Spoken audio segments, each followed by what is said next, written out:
William Shakespeare, Shakespearean England, the stories of Romeo and Juliet, Richard III, Macbeth, Othello, and so many more, and then the sonnets.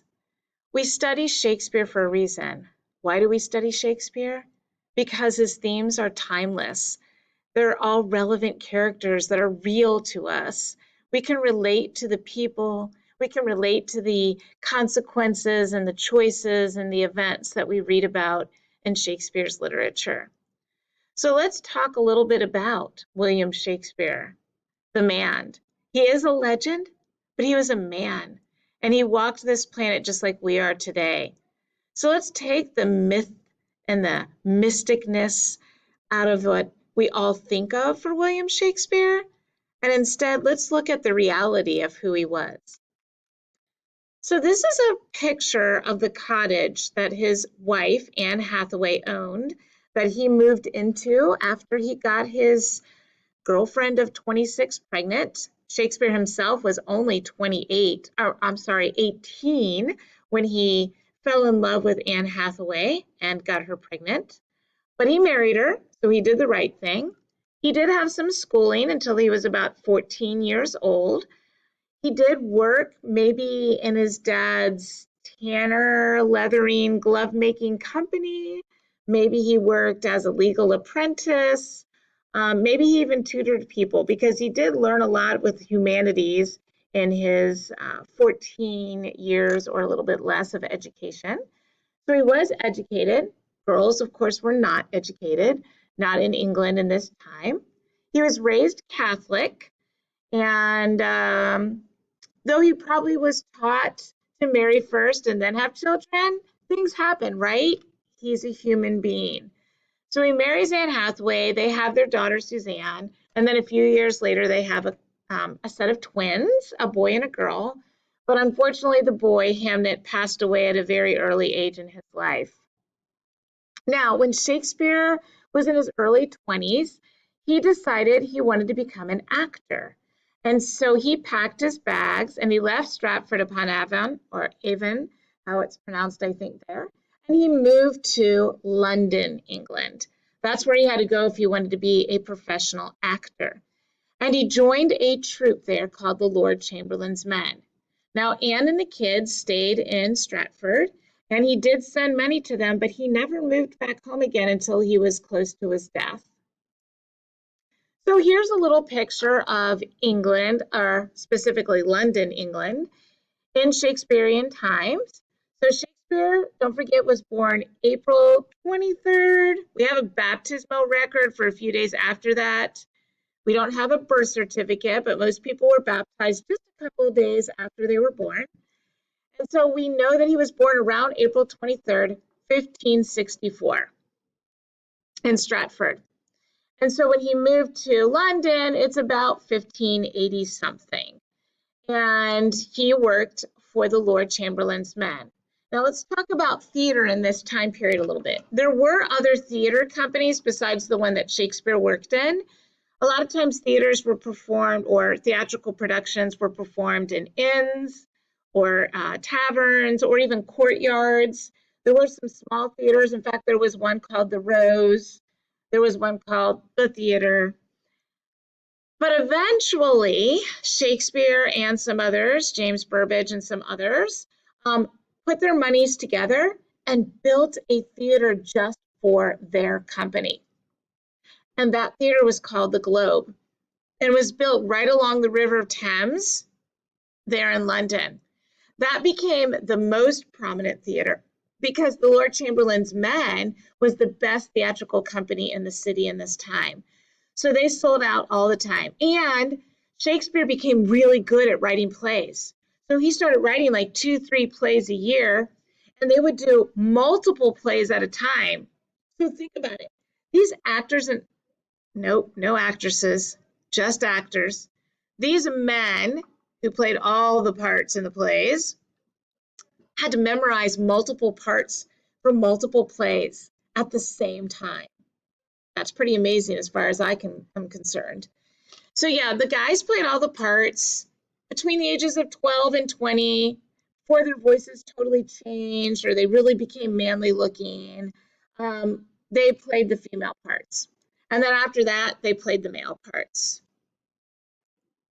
So here's a little drawing of the inside of the globe. It was built like a horseshoe. It was open air. There was a thatched roof over the ground where the groundlings stood. Those were the poorer people who paid the equivalent of about a penny to stand on the ground. They were very vocal.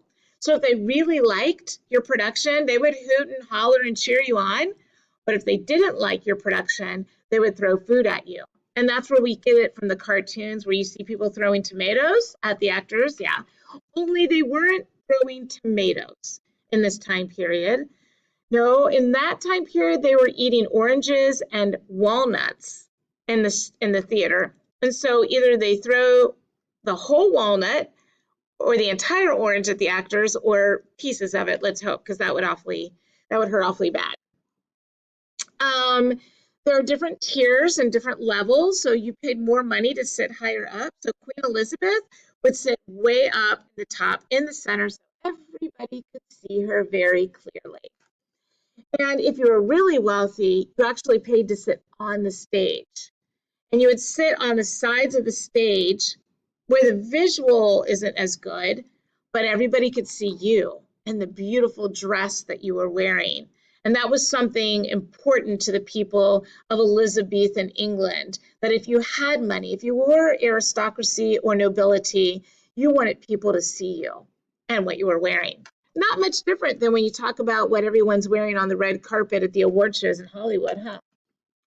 No artificial lighting, no electricity in this time. So plays were done during the day so that you could have the light come in through the open air part in the center. No amplification for sound, so the actors had to use their voices to produce a nice big sound. They did like special effects, so there were trap doors. You can kind of see one outlined in this little picture that they could fall into Hades through or come up from Hades through. And they would use real swords in the battle scenes, so they would take pig's bladders full of blood and put them under the costumes.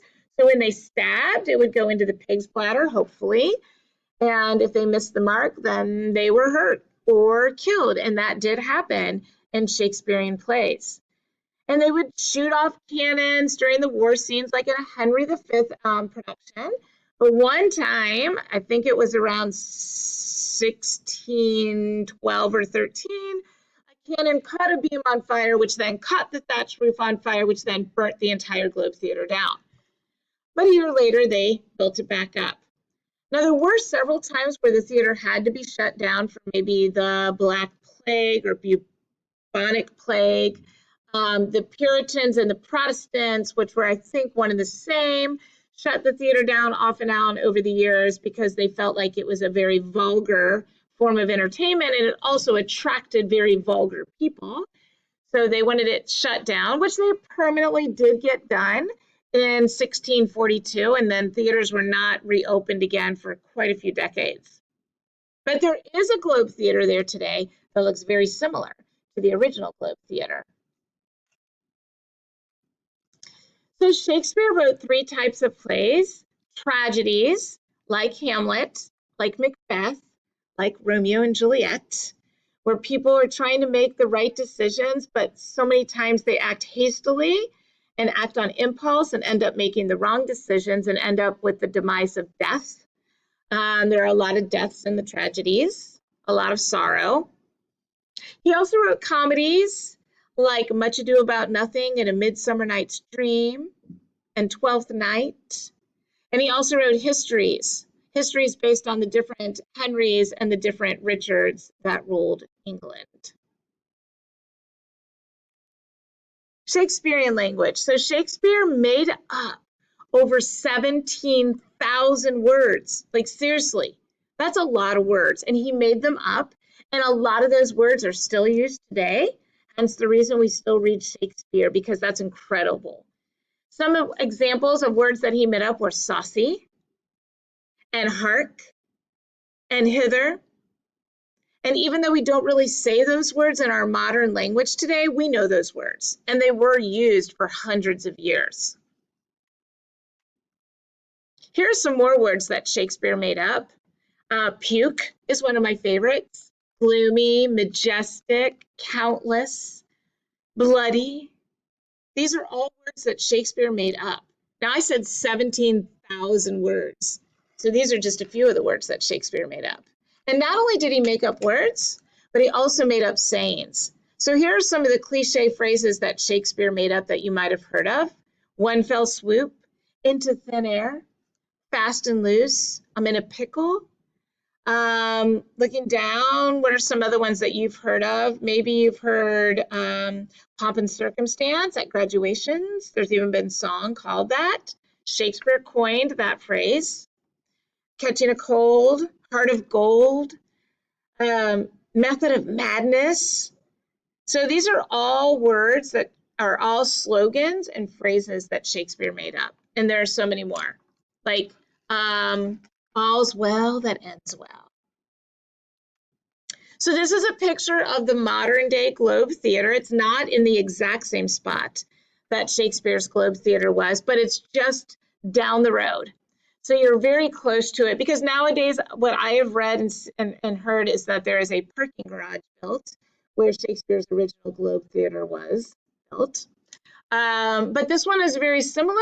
They built it out of wood. There's a thatched roof, and you should really feel like you're in the original Shakespearean theater when you attend a Globe Theater. There's still no lighting used. There's still no artificial magnification, like with body mics. There's no elaborate sets built.